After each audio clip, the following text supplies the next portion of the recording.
Banyak yang menganggap kalau H.P. Lovecraft merupakan salah satu penulis fiksi horor terhebat lewat karya-karya yang pernah dihasilkannya. Tapi meskipun begitu, banyak orang juga yang hanya mengenal karyanya lewat foto Cthulhu yang sering ditampilkan di berbagai sosial media, tanpa pernah membaca novelnya atau sekedar mencari tahu tentang siapa Lovecraft yang sebenarnya.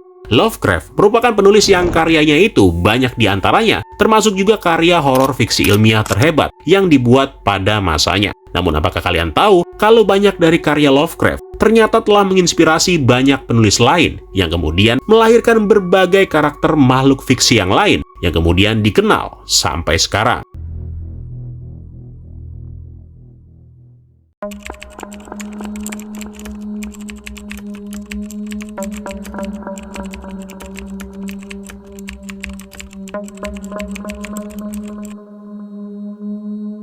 Adaptasi film The Thing karangan John Carpenter yang terinspirasi dari novel Who Goes There memang mengambil pendekatan Lovecraft terhadap pokok bahasanya. Carpenter mengubah sosok alien besar yang lamban dari film tahun 50-an menjadi mikroba alien yang mampu meniru dan merasuki manusia dan kemudian berubah menjadi monster yang mengerikan. John Carpenter memang selalu terpengaruh oleh mitos-mitos karyanya Lovecraft, dan sebagian besar film horornya memang menceritakan tema umum Lovecraft tentang kehadiran alien di luar pemahaman manusia, yaitu adanya kekuatan yang begitu mengerikan sehingga bisa membuat korbannya menjadi gila atau mati. Alien di film The Thing sangat cocok dengan deskripsi itu. Selain penampilannya yang aneh, alien itu bisa menjadi siapa aja dan akan sangat mirip dengan yang aslinya, sehingga nantinya akan sulit membedakannya. Apa yang dilakukan alien di film ini bisa menimbulkan rasa paranoia yang menyebar luas. Dan memang, tim ilmuwan yang menghadapi alien ini di dalam filmnya kemudian dibuat menjadi gila, seperti yang terlihat ketika mereka mulai saling menyerang, merusak peralatan, dan lain sebagainya.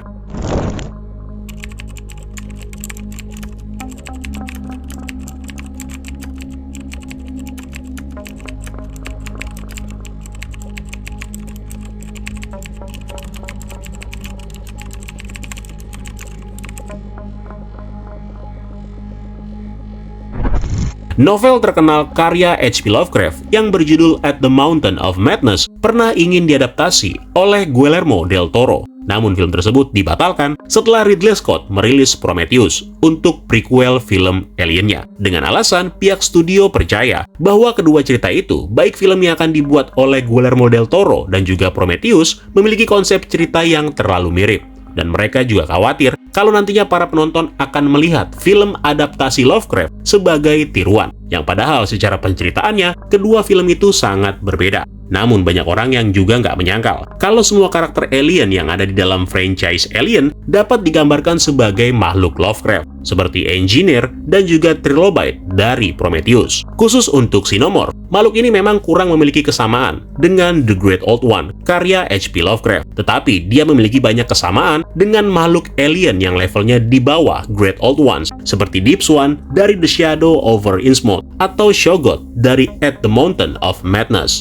Siklus hidup Xenomorph sangat terinspirasi oleh parasit di kehidupan nyata, yang mirip dengan bagaimana makhluk Lovecraft mengambilnya dari kehidupan akuatik. Sebagai penonton, kita semua mungkin sering melihat desain dari karakter yang ada di film Alien sebagai sesuatu yang keren, sehingga seringkali kita lupa kalau makhluk-makhluk itu sebenarnya sangat aneh dan penuh dengan misteri. Mirip dengan bagaimana Cthulhu menunjukkan keanehannya. Selama bertahun-tahun, itulah mengapa banyak elemen baru dari pengetahuan Xenomorph yang kemudian ditambahkan untuk menambah sisi misteri pada makhluk itu agar kita semua menyadari bahwa masih banyak hal yang tidak kita ketahui.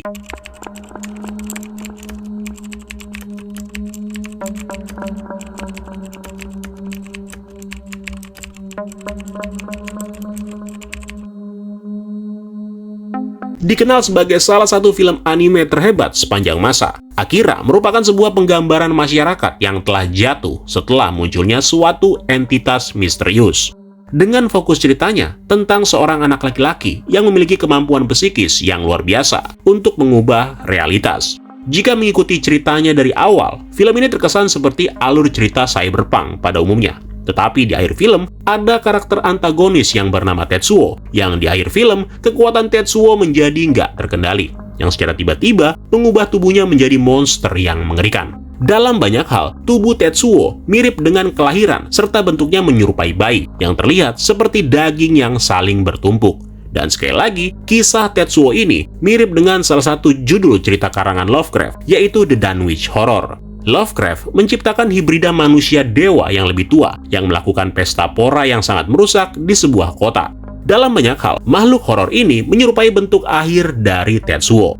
Satu-satunya hal yang bisa menghentikannya adalah ketika makhluk itu dibawa ke realitas yang lain. Sama seperti Tetsuo, yang ketika dia berubah menjadi mesin yang nggak terhentikan dengan kekuatan seperti dewa, Tetsuo juga harus dibawa ke realitas yang lain oleh Akira.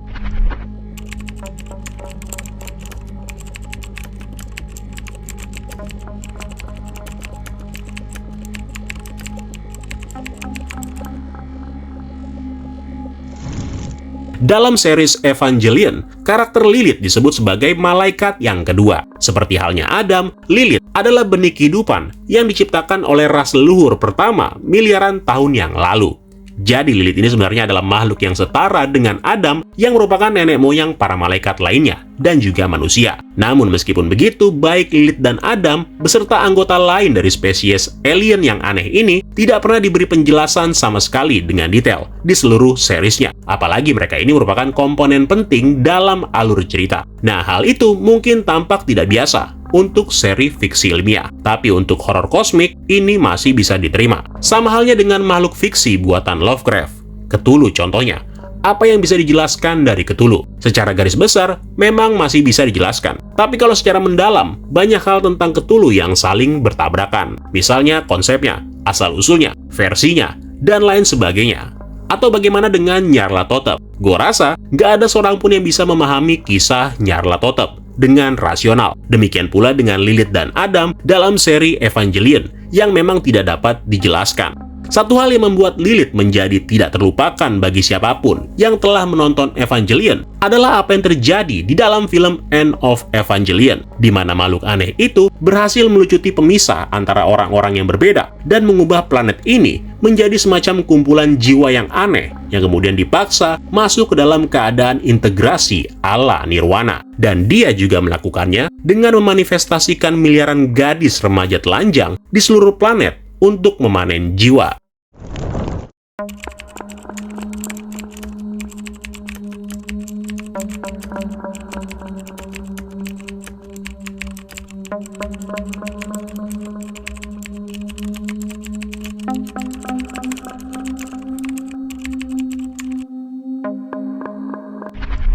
Sebuah kapal antariksa dari film horor fiksi ilmiah yang berjudul Event Horizon dirancang untuk melaju lebih cepat daripada kecepatan cahaya. Yang tanpa disadari, kapal itu malah masuk dan melaju ke Realm of Chaos atau masuk ke dalam alam kekacauan. Fakta bahwa sebuah kapal anorganik dapat memiliki kemauan sudah menjadi ciri khas bagi kisah-kisah yang diciptakan oleh Lovecraft. Tapi yang lebih menonjol dari ini adalah rasa kegilaan itu sendiri. Monster-monster buatan Lovecraft selalu ingin membuat manusia menjadi gila. Terkadang mereka bisa membuat manusia menjadi kacau secara mental, sehingga membuat para korbannya berubah menjadi memuja akan sesuatu. Hal yang sama juga terjadi di Event Horizon.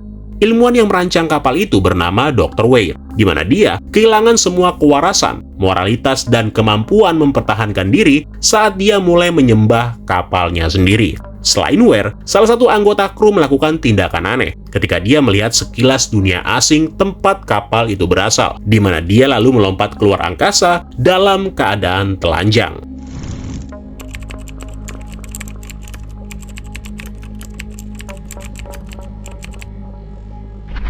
Secara teknis, film The Neverending Story merupakan film bergenre fantasi. Tetapi jika kita berbicara tentang The Nothing, maka akan terasa begitu Lovecraft. Buat kalian yang belum pernah nonton alur cerita The Neverending Story, kalian bisa cek di deskripsi video ini. The Nothing atau ketiadaan adalah kekuatan apatis yang menghancurkan dunia magis yang bernama Fantasia. Tidak ada yang dapat menghentikannya dan tidak ada yang dapat menahannya. Karena jika seseorang berusaha mengalahkannya, maka dia akan menghadapi kehancuran yang tak terelakkan.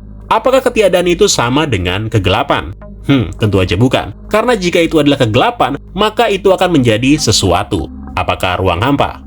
Bukan. Karena itu juga akan menjadi sesuatu. Nah, jika kalian mengalami kesulitan untuk memahami apa itu ketiadaan, maka kalian berada dalam situasi yang sama dengan para pembaca Lovecraft ketika mereka pertama kali membaca cerita pendek klasiknya yang berjudul The Color Out of Space, yang menceritakan munculnya warna asing yang mendarat di sebuah ladang dan merusak area di sekitarnya. Tidak ada yang bisa menjelaskan warna yang ada di cerita tersebut, karena warna yang ada di sana adalah sesuatu yang mustahil untuk digambarkan atau dijelaskan. Ada yang berpendapat bahwa itu merupakan dunia lain, namun nyatanya itu terlihat berbeda dan itu tidak dapat dikategorikan atau dirasionalisasi. So, itulah tadi beberapa judul film yang terinspirasi dari karya-karya yang diciptakan oleh seorang penulis fiksi horor yang bernama H.P. Lovecraft. Kalau kalian suka dengan pembahasan seperti ini, silahkan di-like sebanyak-banyaknya. Dan jangan lupa komen juga di bawah kalau gua ada salah penyebutan atau penjelasan. Sekian dulu untuk hari ini, dan sampai ketemu lagi. Ciao!